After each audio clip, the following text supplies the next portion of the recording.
नमस्कार दोस्तों, कहानी क्राइम चैनल पर आपका स्वागत है। दोस्तों, आज की हमारी जो क्राइम की कहानी है वो है कन्नौज उत्तर प्रदेश से। तो चलिए दोस्तों, शुरू करते हैं क्राइम की इस सच्ची कहानी को। पूनम के पिता गिरजा शंकर कन्नौज जिले में पड़ने वाले थाना गुरसहायगंज के गांव ताकेपुरवा के रहने वाले थे। उनके परिवार में पत्नी कमला के अलावा दो बेटियां थी, सुधा और पूनम उर्फ मोनी, साथ ही एक बेटा भी अजय। गिरजा शंकर के पास 5 बीघा उपजाऊ जमीन थी जिसमें अच्छी पैदावार होती थी। कृषि की आय से ही वो परिवार का पालन पोषण करते थे। कुल मिलाकर गिरजा सिंह का खाता पीता परिवार था। बहुत सुखी नहीं तो गांव के हिसाब से उसके घर में किसी भी चीज की कोई कमी नहीं थी।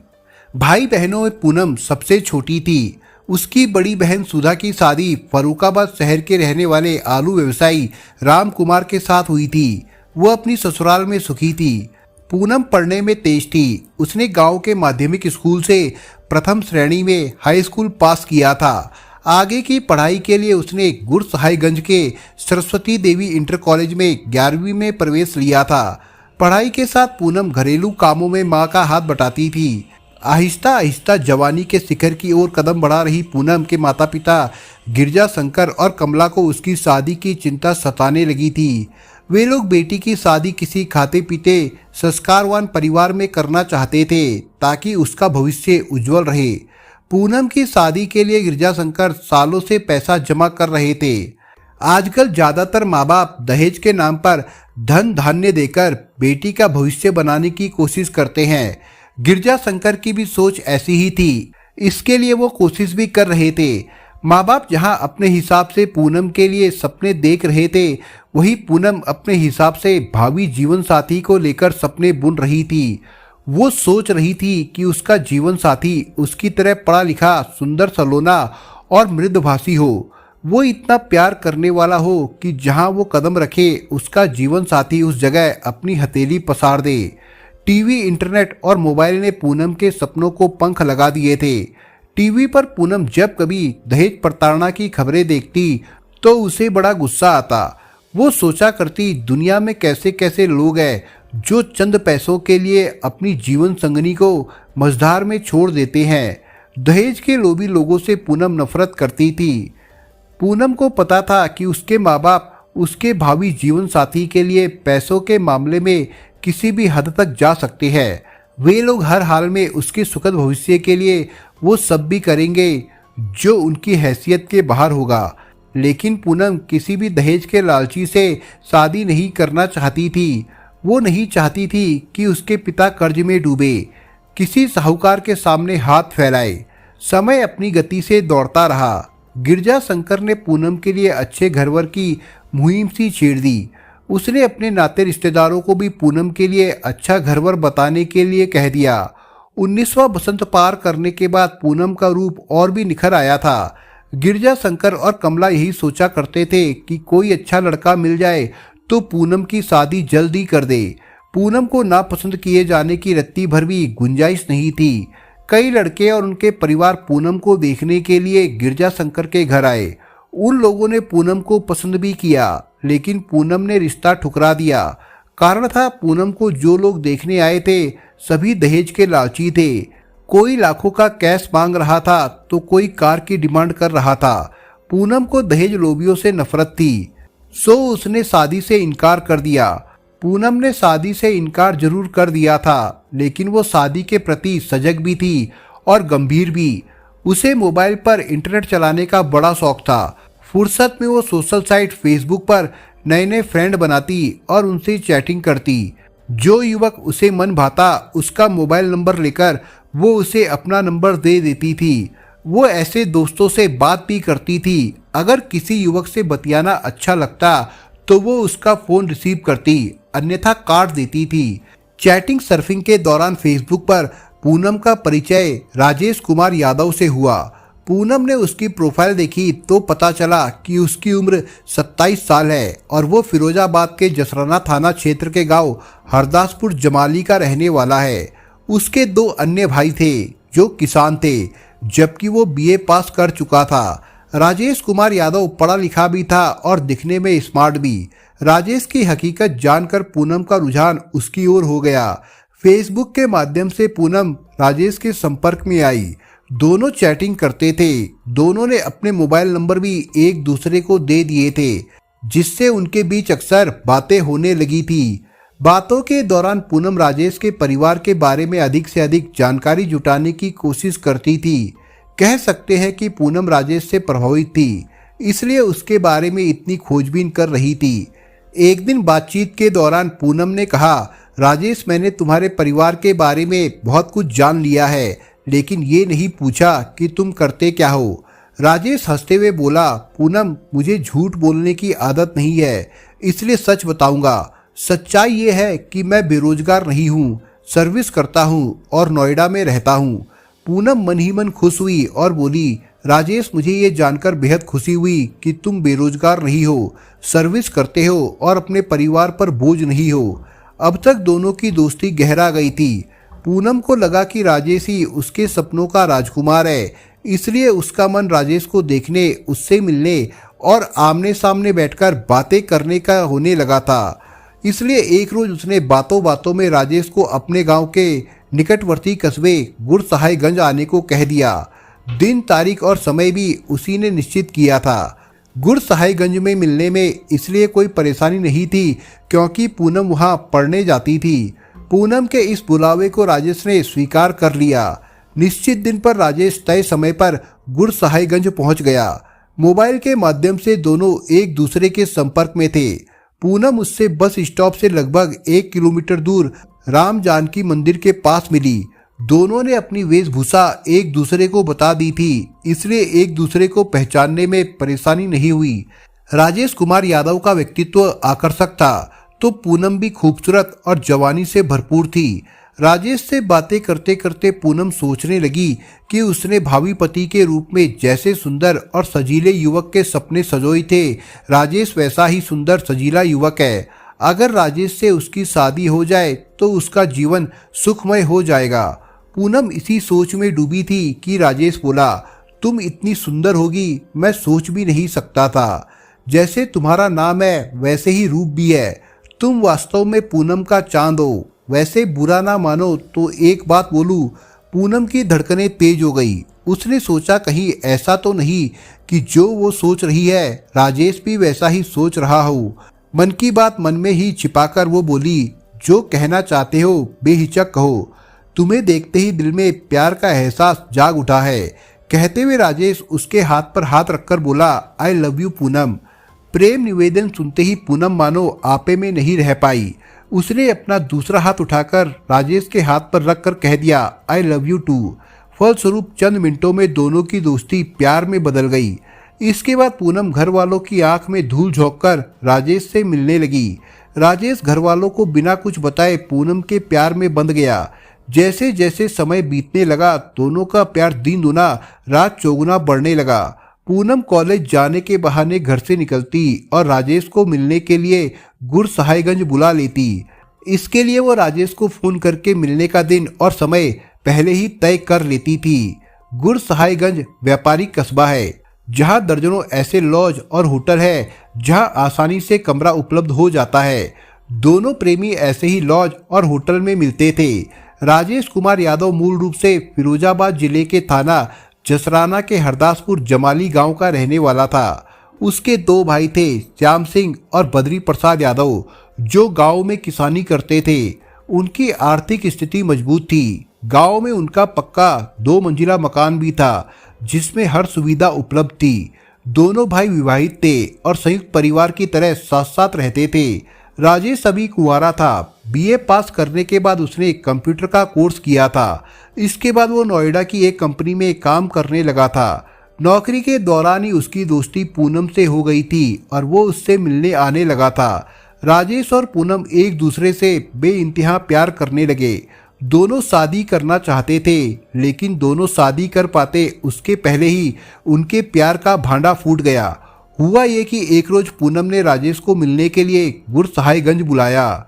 जब दोनों राम जानकी मंदिर परिसर में आपस में बातें करते हुए हंस बोल रहे थे, गांव के एक युवक ने तभी पूनम को देख लिया। उसने गांव लौटकर पूनम की मां कमला के कान भर दिए। सयानी बेटी का किसी अनजान युवक से हंसना बतियाना कमला को नागवार लगा। वो तिलमिला उठी। कुछ देर बाद पूनम घर वापस आई तो माँ का चेहरा तमतमाया हुआ था। पहले तो वो सहम गई, फिर सहजता से बोली, माँ क्या बात है, तुम नाराज क्यों हो? क्या पिताजी ने कुछ उटपटांग कह दिया? कमला गुस्से से बोली, बाप को बीच में क्यों लाती है? पहले तू ये बता कि आ कहाँ से रही है? माँ मैं कॉलेज गई थी और वहीं से आ रही हूँ, पर ये सब तुम क्यों पूछ रही हो? क्या तुम्हें मुझ पर कोई शक है? हाँ शक है, क्योंकि तू कॉलेज गई ही नहीं थी बल्कि किसी से इश्क लड़ा रही थी। सच सच बता, कौन है वो जिसने तुझे भरमा लिया है?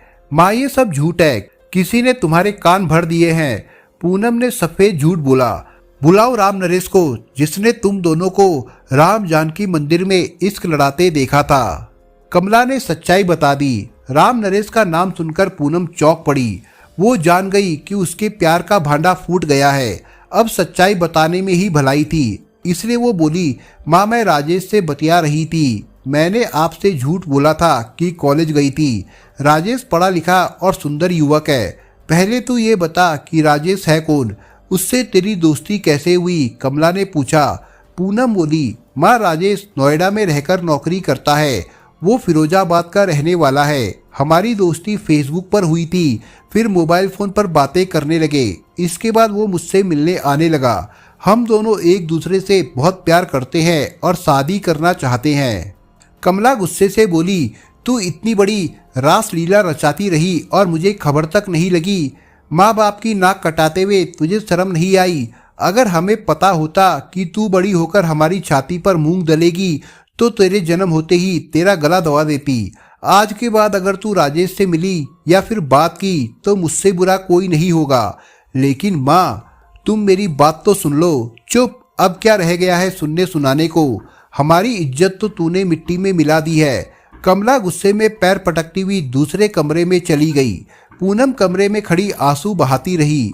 उसकी समझ में नहीं आ रहा था कि अब क्या करे। एक तरफ माँ बाप की इज्जत थी तो दूसरी ओर उसका प्यार। कमला ने पूनम की हरकतों की जानकारी पति को दी तो गिरजा शंकर को बहुत दुख हुआ।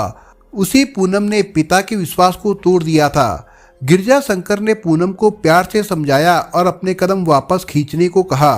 पूनम ने भी पिता से वादा कर लिया कि अब वो राजेश से कभी नहीं मिलेगी।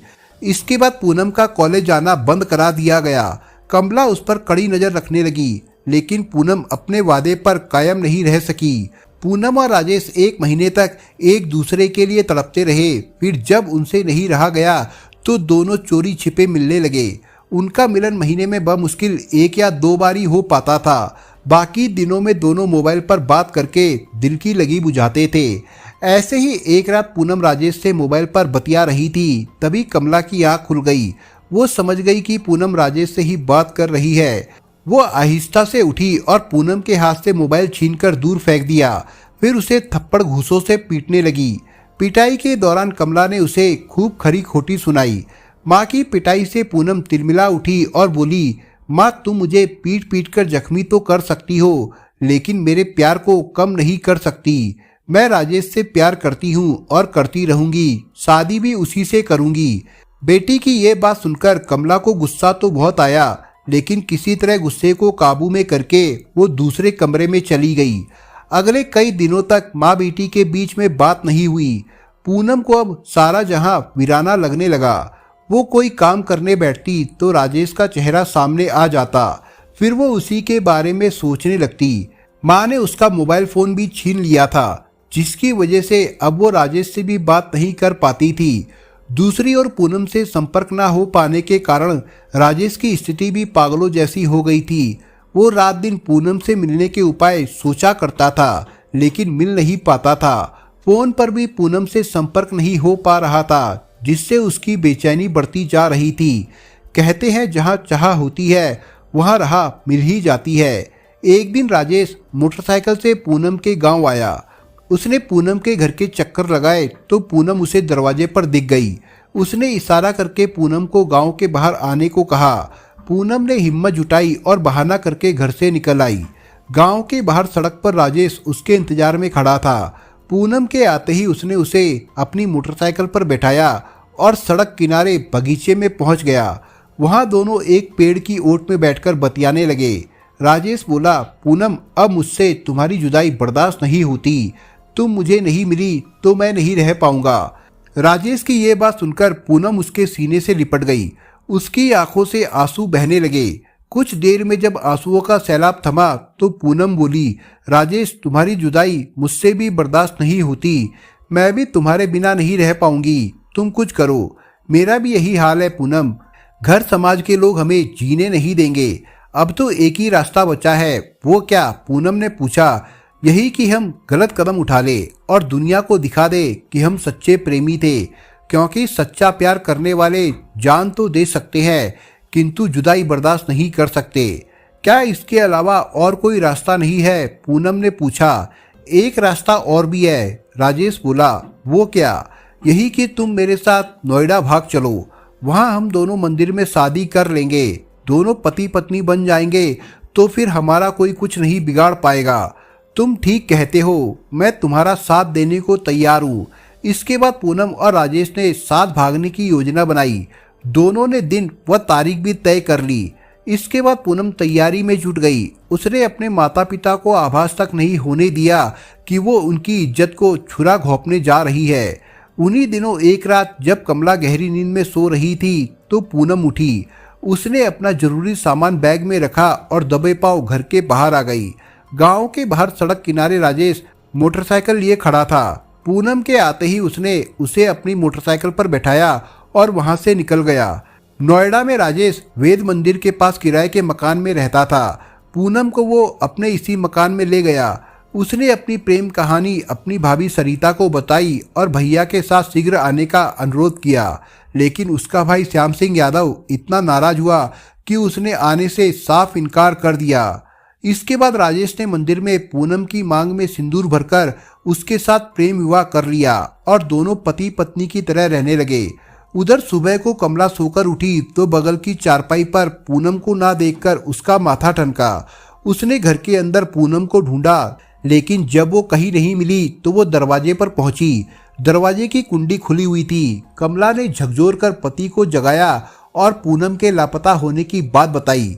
ये सुनकर गिरजा शंकर घबरा गया। उसने घर बाहर सब जगह पूनम की खोज की, पर जब वो नहीं मिली तो दोनों ने माथा पीट लिया।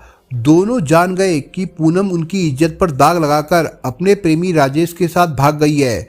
कमला और गिरजा शंकर कई दिनों तक पूनम के भागने वाली बात छिपाए रहे, लेकिन ऐसी बातें छिपती कहाँ है।